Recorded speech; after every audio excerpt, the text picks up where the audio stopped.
Hello everyone. Сәлеметсіздер балалар. Excel for Kazakhstan Grade 6 осы кітап бойынша 24-25 беттердің тапсырмаларын орындайтын боламыз. Exercise 1. Listen and repeat. The sentences are from a dialogue between two friends. What is the dialogue about? Балалар, бірінші тапсырмада тыңдауымды тыңдап, қайталап, астында жаңа сөздер берілген диалогтан алған сөйлемдер. Бұл диалог екі достың әңгімесі. Диалог не туралы? How was your weekend? Сенің демалысың қалай өтті? I'm sorry about that. Өте өкінішті маған. What did you read? Сен не оқыдың? It was brilliant. Өте керемет болды. What is it about? Бұл не туралы? Sounds exciting. Қызықты естіледі. Why don't you borrow it from the school library? Неге сен мектептің кітапханасынан сұрап алмайсың? Негізі borrow деген қарызға беру деген мағынаны береді. B тапсырмасы listen and read to find out. B тапсырмасында тыңдауымды тыңдап, яғни диалогты оқып, диалог не жайлы екенін анықтаймыз. Бірге оқып аударайық. Сәлем Билл, демалыс күндерің қалай өтті? Онша жақсы емес, ауырдым, сондықтан үйде болдым. Өкінішті екен, ештеңе етпейді. Мен өте жақсы классикалық кітап оқыдым. Қандай кітап оқыдың? Король Артур және оның рыцарьлары туралы оқыдым. Өте керемет болды. Рас па? Ол не жайлы? Оның өте қызықты сюжеті бар. Бұл бір бала Артур туралы. Ол тастың ішінен қылыш суырып алып, Британияның королі болды. Қызықты екен. Неге сен оны мектеп кітапханасынан алып оқымайсың? Керемет ой. What is the dialogue about? Диалог не жайлы? The dialogue is Bill is telling about the book he read called King Arthur and his Knights. Exercise 2. Read the dialogue and answer the questions. Then say the sentence exercise 1 in your language.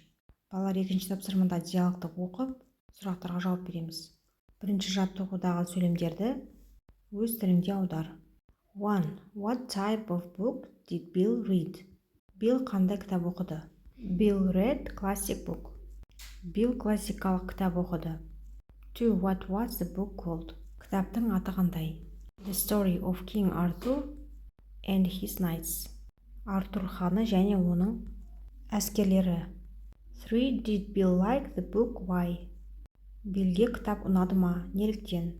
Yes, he did. He said it was brilliant and he had a really interesting. Иә, Биллге өте қатты ұнады.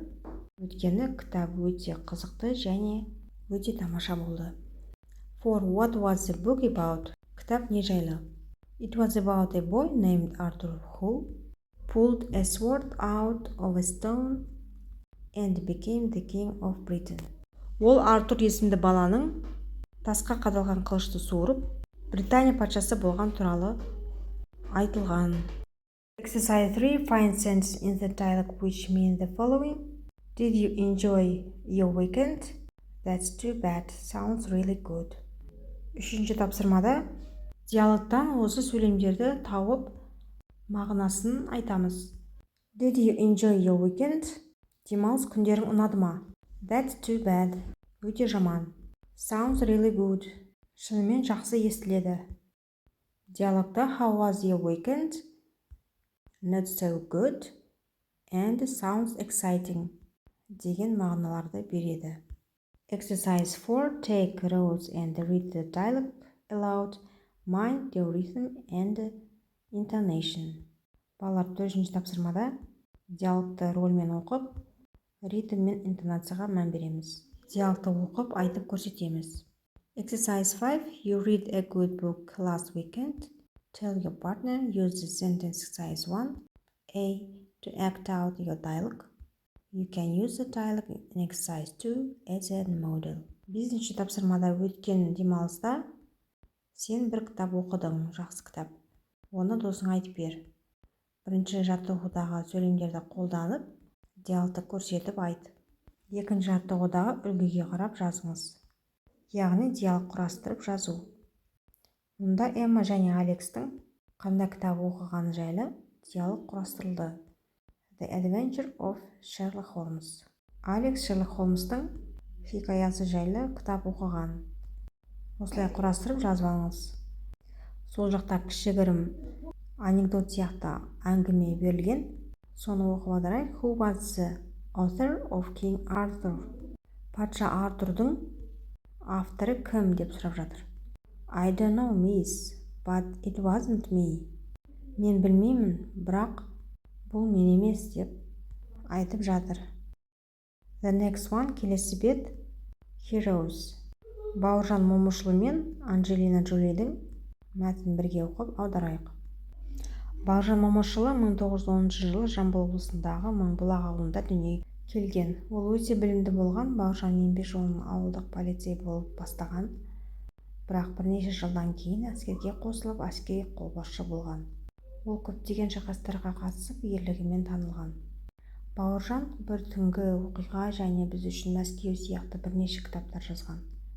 Бүгінгі күнге дейін адамдар оны Қазақстанның халық қаһарманы ретінде еске алады.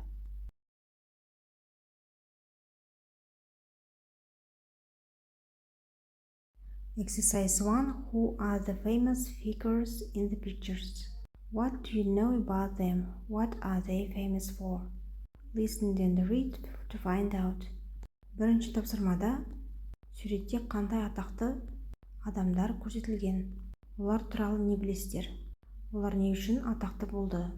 Тыңдауымды тыңдап, оқып табамыз. Бауыржан Момышұлы, a Kazakh war hero, military leader and writer.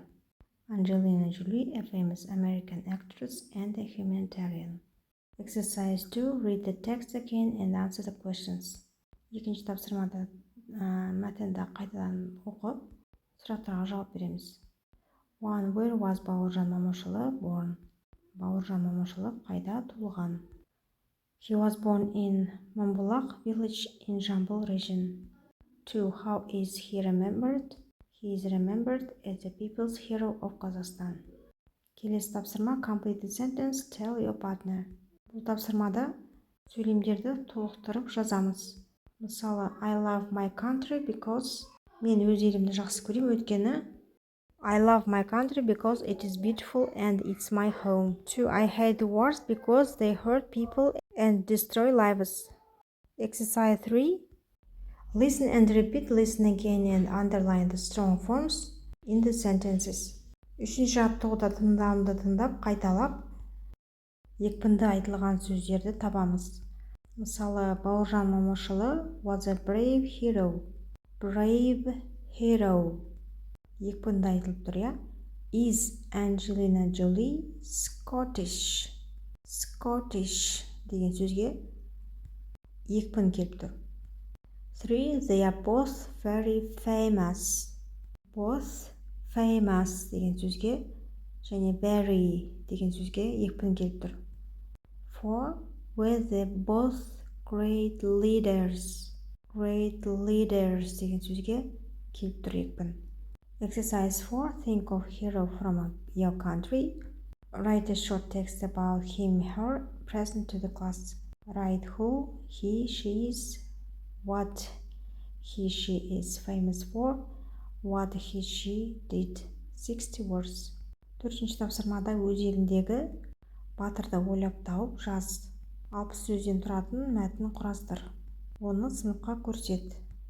Ол кім болған, не үшін атақты болған және не іс жасады. Мен Абылайхан батырды таңдадым. Сіздерде басқа ұнайтын өзіңізге батырды таңдап жазуыңызға болады. Балалар, осымен сабағымыз аяқталды. The lesson is over. Пайдалы болса, лайк басып тіркелуді ұмытпаңыздар. Сау болыңыздар балалар. Bye-bye.